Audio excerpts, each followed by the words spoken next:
Can you go back to your parents' home? My parents are going to live in this house. What are you talking about? I don't understand. I truly didn't understand what my husband meant. Even though I contribute $2,000 for monthly living expenses, what will he do without me? However, this turned out to be a good thing for me. The next day, I quickly contacted a recycling company. If my husband was plotting something, I had my own plan. What do you think you're doing? It's none of your business how I dispose of my own belongings, right? I am Liana, a 32-year-old office worker. I married Danny, my husband, quite recently. We met at a group dating event. He approached me aggressively, and I gradually became attracted to him, which led to us dating. Our relationship went smoothly for about 2 years, and then he proposed to me. As I was in my early 30s and hoping to marry, I was very happy when he proposed. I immediately said yes, and we decided to get married. Then we quickly planned to greet each other's parents. When I introduced him to my parents, they were relieved to see he was a decent office worker. Please take good care of our daughter. Yes, I will definitely make her happy. I was happy when he said that confidently. He was fun and considerate, so I thought our married life would be enjoyable. After that, we went to greet his parents. I don't want to remember much about that day. Right from the introduction, his parents didn't seem impressed. Nice to meet you. I'm Liana.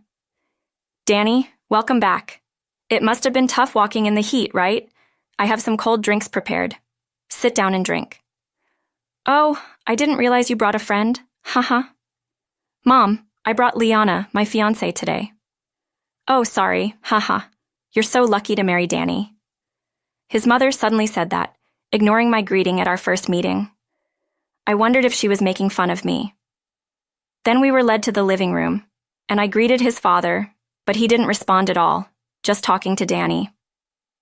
Without mentioning our marriage, they talked about family matters only they understood for over an hour, leaving me out of the conversation.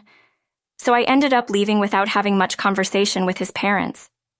Since his parents were so cold, I asked Danny if he had told them about our intention to get married. I did, he said, but their attitude was too unfriendly. I felt really uncomfortable. That's why I didn't want a meeting between both of our families. Feeling very anxious, I eventually arranged one. I had already warned my parents about his parents. Thanks to that, my parents managed the conversation well. His parents were still unfriendly, but my parents asked questions that drew them out, praising their answers, which seemed to put them in a better mood, and they became more talkative. As a result, the first meeting over a meal ended pleasantly, and I felt relieved. I was truly grateful to my parents for trying so hard for their daughter. Later on, we had our wedding without any issues, finished our honeymoon, and started our life together. We submitted our marriage registration, and we officially became husband and wife. Then, our married life began. Even the trivial things in married life felt enjoyable. Since we hadn't lived together before marriage, everything was fresh. I felt enveloped in happiness every day. I'm home. Welcome back. I made dinner. Oh, what's on the menu today? It's your favorite, Danny. It's steak. Steak? Awesome. I'll get changed and come right away. We enjoyed our married life every day. Although both of us were working, Danny sometimes cooked simple meals, which I appreciated. I had often heard that wives usually bear the brunt of household chores after marriage, but thankfully that wasn't the case for me. I felt really glad to have married him. That was how we were living a happy married life. However, about a year after marriage, Danny's attitude changed drastically and became cold. At first I didn't notice, but our conversations began to dwindle. Today, something happened at work. Uh-huh. Are you listening to me? I guess so. What response is that? Indeed, Danny completely ignored my stories, and our conversations gradually faded. During meals, he hardly spoke, and the silence grew. Then, perhaps frustrated with this situation, Danny started working overtime more often and returned home considerably late. He also began to go out for drinks more often, coming home drunk. I couldn't understand why our relationship had suddenly deteriorated. Had I done something to upset Danny, or had his feelings for me cooled off just after a year? Thus, my days were filled with anxiety and confusion. Danny was coming home late, and we hardly had any proper conversations. I wondered if our relationship would continue to deteriorate and lead to divorce. Amidst these thoughts, one day, he suddenly said to me, "Hey, how about we go out to eat somewhere today?"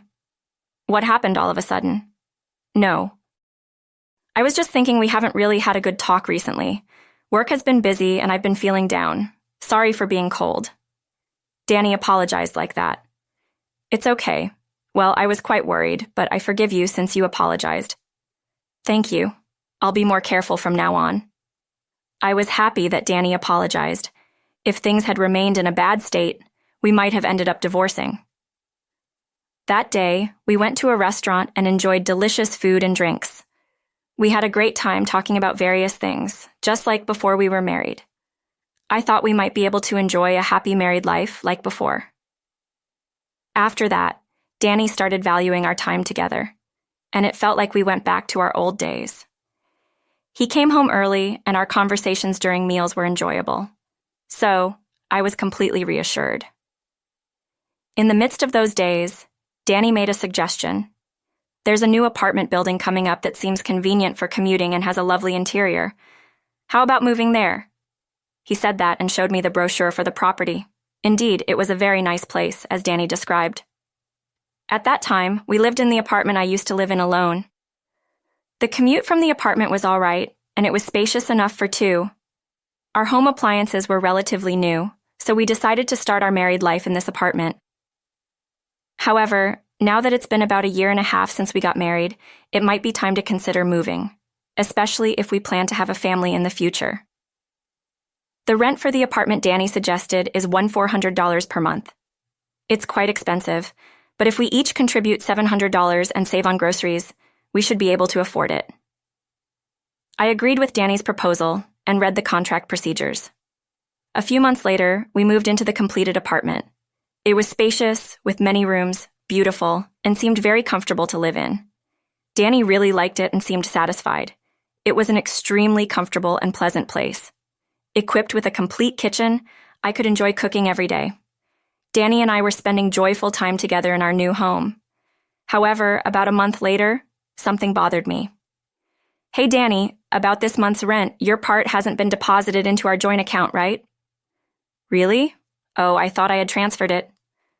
"There's a deadline for payment, so please transfer it soon." "Sorry, I thought I had already transferred it and ended up spending on other things. Can you cover this month for me? I'll pay it back soon. Sorry." "Please make it quick." I paid the full rent from my salary then. It was the first time I saw Danny not keeping such a promise, so I thought he would pay me back soon. However, after 2, then 3 weeks passed, Danny still hadn't paid me back, and it was already time for the next rent payment. "Hey, you haven't paid me back for last month's rent yet. Do I have to pay the full $1,400 this month?" "That's unreasonable. But we agreed to split the rent each month." "Well, we made a promise, but it's not easy, right?" "No, it's a promise. So don't make excuses and just keep it." "I'm working hard every day, so don't be so harsh." "Working hard? If you were working hard, you should cooperate in paying the rent for us as a couple. Then, can you set aside the rent from your salary in advance?" "All right." I wondered if he really understood. My trust in Danny dropped significantly. Besides, I was paying for all living expenses, including food and utilities. I was saving as much as possible, so even with rent, the total came to about $2,000. But it's hard to pay all that with just my salary. However, Danny never paid the rent again. It turned out he only paid for the first month after we moved. One day, something unforgivable happened. It was on my holiday when Danny was out for work, and I was cleaning the house. As I was vacuuming around the house, I found something in Danny's room. Did he have luxury brand clothes? Danny had bought luxury brand clothes without my knowledge, clothes he had never worn in front of me. So I didn't even know he had bought them. But what upset me the most was that he bought such expensive items, while not paying the rent or living expenses. As soon as Danny came home, I confronted him. "Hey, what is this?" "It's my clothes. What's the problem?" "Why are you buying luxury brand clothes?" "Why not? I can buy whatever I want with my salary." Yes, you can. But you said we would share expenses like rent and groceries, and you haven't paid. When will you pay?" "I'll pay when I can." "Isn't your priority wrong? If you can afford luxury clothes, then pay the rent. Danny retorted to my words, "What's the problem? It's fine, isn't it? To me, these clothes are more important. Your salary is also part of our income, so you paying the entire rent is the same as us paying it together." I was amazed at how self-centered his statement was. It's not the same. I'm making an effort to save while you just buy whatever you want. Don't you care about our home? Danny and I had a big fight for the first time in a while. He stormed out of the house in rage. Maybe we both needed some time to cool down. After Danny left, I searched his room again. I found a receipt for a luxury brand bag for women in his desk drawer. The date was over a month ago. I had no memory of being given such a bag, and my birthday had passed 2 months before. At that time, we only enjoyed a meal at a slightly upscale restaurant. Moreover, I paid for it. I hadn't received anything from Danny. I finally understood. Danny was probably giving gifts to another woman. That's why he didn't pay the rent and didn't contribute to living expenses. So I hired a detective agency. About 3 days later, Danny returned home as if nothing had happened. However, I couldn't greet him as I used to. I didn't say, "Welcome back," or talk to him. Danny, sensing my anger, didn't try to start a conversation either. In my mind, I was thinking of ending our marriage depending on the results from the detective agency. About 2 weeks later, I received the results from the agency. As expected, Danny was having an affair. Moreover, the other woman was his former girlfriend. Before marriage, he mentioned having a long-term relationship with a woman, and it seemed she was the one he was having an affair with. The affair matched the period last year when Danny became cold toward me. He had been cheating since then. I was filled with rage. The sudden kindness from Danny, who had been cold, was probably to make me bear all household expenses, allowing him to freely spend his salary, pretending our marriage was good. I was skillfully used by him. This was something I couldn't forgive. I decided to take revenge on him. In the midst of this, Danny came home from work and made an unbelievable proposal. "My parents are going to live in this house, so can you go back to your parents' home?" "What are you talking about? I don't understand." After our fight, I went back to my parents' house and they told me to break up with such a woman. They said they were moving to this apartment and suggested we live together. So, I've decided to live here with my parents and you need to move out. I couldn't believe what Danny was saying. Even though I contribute $2,000 for monthly living expenses, what will he do without me? However, this turned out to be a good thing for me. Understood. Perhaps our relationship can't be repaired. If that's the case, I'll leave. When I said that, Danny laughed happily and said, "I'll come back after you leave," and left. The next day, I quickly contacted a recycling company. Since he was plotting something, I had my ways too. A few days later, I had the recycling company assess all the furniture and appliances and sold everything. It turned out to be an unexpected windfall of hundreds of dollars. Then I packed my belongings and went back to my parents' house. Danny had prepared a divorce form, so I signed it and submitted it to the city office promptly. This meant Danny and I would then lead completely separate lives. When I told Danny the moving out was done, he said cheerfully, "Oh, that was fast. Let's both be happy," and hung up. However, a few days later, Danny called me again. "Hey, what do you mean by this? We're already divorced. Do you need something? Where did all the furniture and appliances go?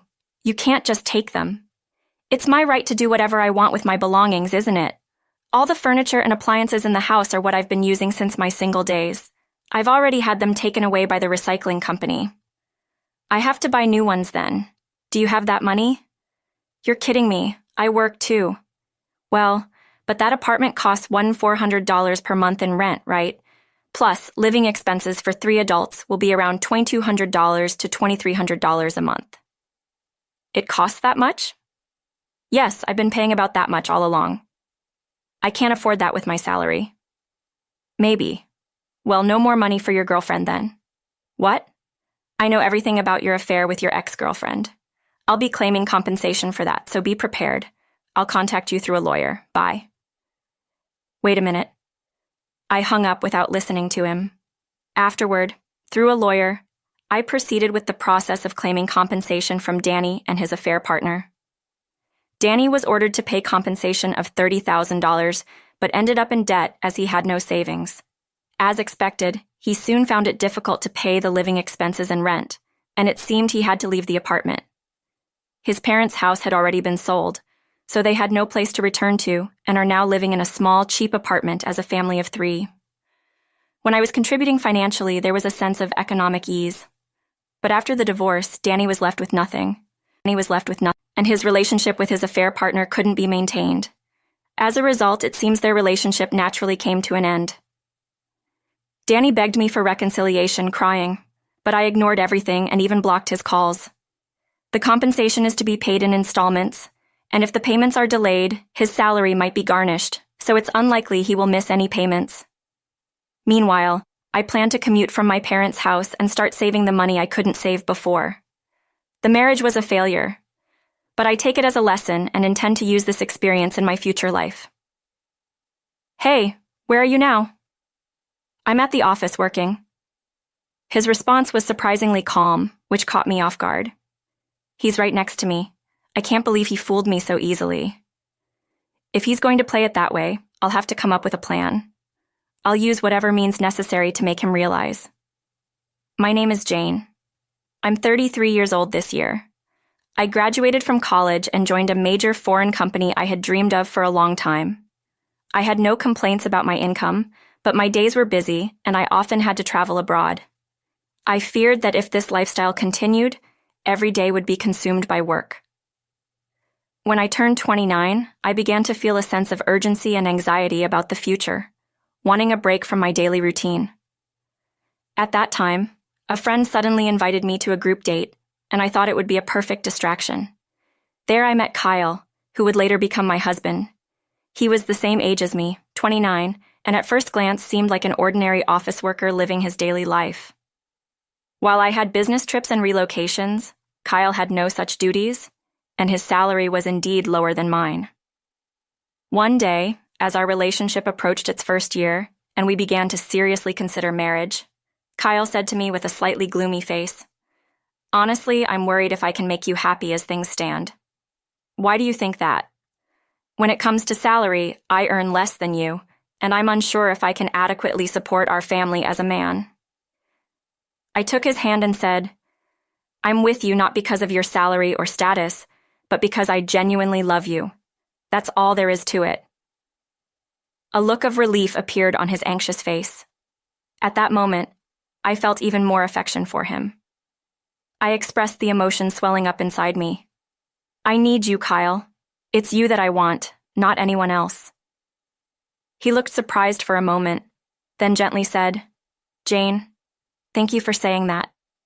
I truly want to spend my life with you."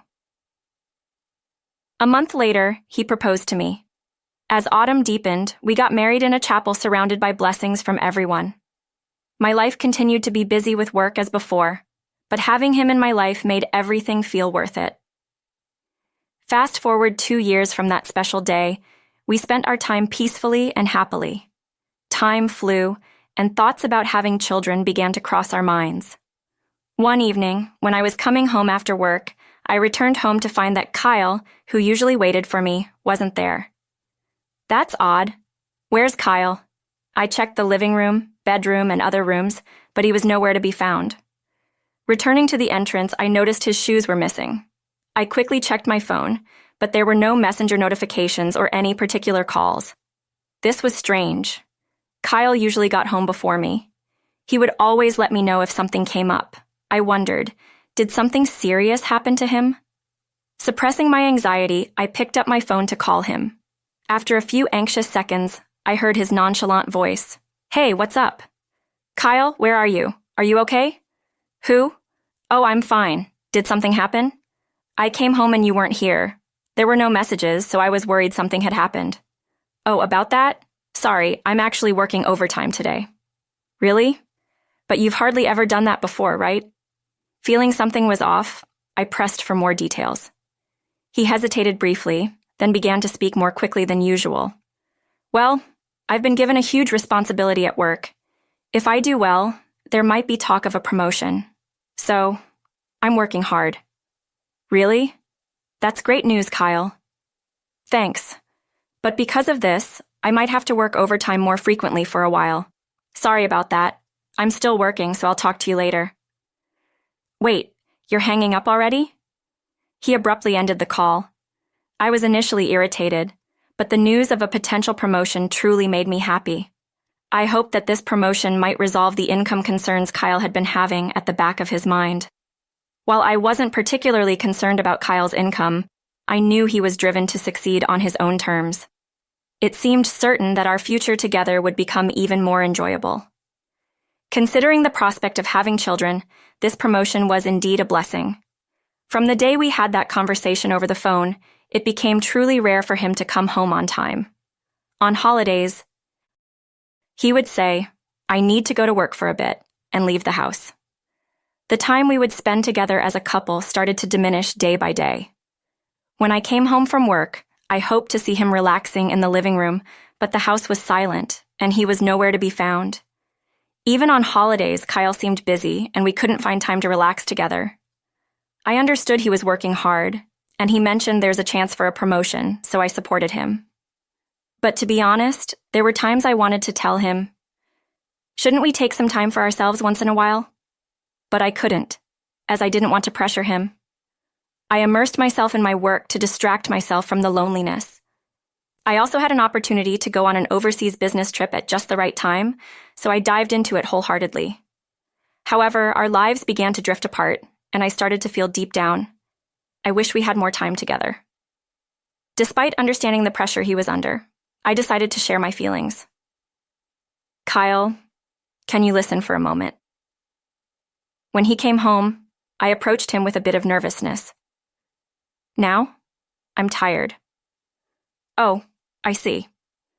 His response wasn't what I expected, and I was unsure of how to react. But feeling that I needed to speak up, I tried again. "Sorry, Kyle. I understand you're probably tired, but there's something I wanted to talk about today." All right. But can you be quick? I have to get up early tomorrow." "But tomorrow is Saturday, right? Why do you have to be up early? Do you really need to talk about this now?" The tone of his voice rose, and I was taken aback just because I could see his face turning red with anger. It was the first time I saw him like this, and I was scared.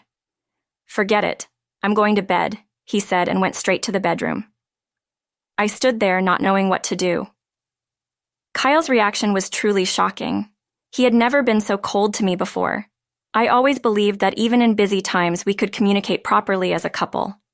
I never imagined being yelled at for something so minor. Usually, we would discuss things calmly and solve them. But this time, he was different. To be honest, I was scared to confront him with my emotions.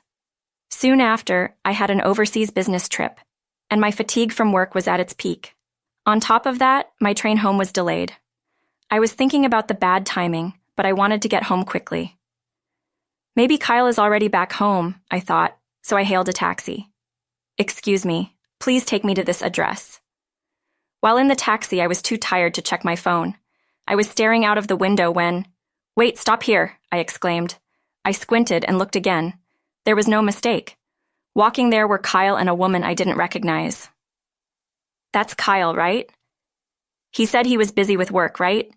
So why is he here and with that woman?" Questions swirled in my mind. Everything about our daily life, our married life, and his actions felt suspicious all of a sudden. It wasn't just a case of mistaken identity or someone looking similar. The way he walked, his posture, and that distinctive jacket, it was unmistakably Kyle. What shocked me more was when they suddenly started kissing as if they weren't concerned about anyone watching. In my shock, I managed to take out my phone and record the scene, thinking it might serve as evidence. They continued walking, hands clasped, looking cheerful. I just stared blankly at their retreating figures. As I recorded, the taxi driver asked, "Are you okay?" Hearing his voice, I snapped back to reality and quickly stopped the recording. When I got home, as expected, there were no signs of Kyle. Amidst the turmoil of emotions, I decided to call him. After several rings, I finally heard his voice. "What is it? You're calling so much. I'm at work right now." "Sorry, I just wanted to clarify something. I'm a bit busy right now." "What? Busy? Do you mean you're busy with another woman? I mustered the courage to confront him. What are you talking about? He responded in a surprised yet stern tone. After a moment of silence, he spoke in an annoyed voice. I can't believe you're doubting me. I'm staying at the office tonight. And with that, he suddenly hung up the phone. Kyle's behavior couldn't be described as anything but suspicious. Could he really be cheating? The mere thought felt surreal. Considering our future as a couple, it had become evident that we needed a deep conversation to truly understand each other's feelings. But given his recent behavior, finding the right moment seemed difficult. True to his words, he didn't come back home that night. The next day, he came home but didn't speak much, as if he was a different person. Amidst this, the 2-week overseas business trip I had scheduled arrived. On the morning of departure, while pondering what to say to Kyle, he surprisingly woke up early and started a somewhat awkward conversation. Jane, it's going to be tough with your trip starting today. But do your best. Thanks, Kyle. Let's both be careful. Thinking about you being gone for 2 weeks makes me lonely. I've gotten used to the occasional trips, but they still make me sentimental. You really think that way? I'm a bit surprised. Of course. I've felt a strange tension between us lately. When you come back, let's go on a fun date and change our mood. Did he truly feel this way? Or were these words a mask to hide a secret I didn't know? He might be trying to divert my suspicions. Even though my head understood this possibility, a part of my heart was relieved by his words. Our relationship had cooled off recently, and my passion for him seemed to have diminished. Yet deep down, maybe I wasn't ready to let him go. Was that scene I witnessed just a figment of my imagination? Seeing his smile again made all the doubts vanish, and I realized how much I still loved him. Let's try to truly understand each other when I get back. With a cheerful response, I proceeded with my departure preparations. Surprisingly, the business trip went smoothly and ended earlier than planned. Initially, I thought of informing him about my early return. However, an idea struck me. A surprise return could be fun. I imagined greeting a tired Kyle with a homemade dinner. I was looking forward to the small pleasure of welcoming him back, tired from his day, with the dinner I had prepared. Upon landing in the U.S., it felt like I had been away for longer than just a week. Standing in front of my house, I whispered to myself, I'm finally back. But as I opened the door, something felt out of place. There, right in front of me, were unfamiliar pink high heels. Frozen in surprise, I heard Kyle's voice along with a woman's giggly voice from the living room. What? Holding back my anxiety, I tiptoed down the corridor. Peeking into the living room, I saw that same woman I had seen before, laughing and sharing wine with Kyle. The woman, speaking in a playful tone, said, Is it okay to stay here? What if someone finds out about us? It's fine. She won't be back for another 2 days. Haha. Really? Spending my birthday alone with you like this? I'm so lucky. I know, right? Haha. Will you stay with me tonight? Oh, Kyle, thank you for this present, too. The woman's name appeared to be Lisa. They seemed intoxicated, holding hands and laughing joyfully. My heart felt like it was tearing apart. How could this happen so easily in this house which I had worked so hard to obtain? Tears welled up, but I thought I shouldn't cry here and took a picture of the scene with my smartphone. While they seemed entirely relaxed, I quietly left the house and boarded the elevator. Inside the elevator, my heart raced, torn between wanting to trust Kyle and the reality I had just witnessed. The memories of our good times together raced through my mind. I didn't want to believe it, but the reality before me couldn't be denied. Even in this situation, could I still maintain my relationship with him? Suppressing the tightening feeling in my chest, I decided to call him. When he answered the phone with a, "Hello," I paused for a moment before speaking. "Hey, where are you right now?" He responded casually, "I told you I'm at work. Is something wrong?" "Well, there's something that's bothering me. Is someone at our place right now?" He sounded puzzled as he murmured, "Huh?" I continued, slightly exasperated but wanting to address the situation. I came back home early. When I approached the house, I heard voices inside. Wait, seriously? You mean you're standing outside our door right now? Yes, so I was thinking if I should go in and check. As I tried to gauge his response, what he said next was completely unexpected. And I was shocked. What? Could it be a burglar? That's it, a burglar. Jane, stay away for now. It's dangerous. I was utterly disappointed at that moment. I couldn't believe he would try to deceive me with such a flimsy excuse like this. First, go somewhere safe.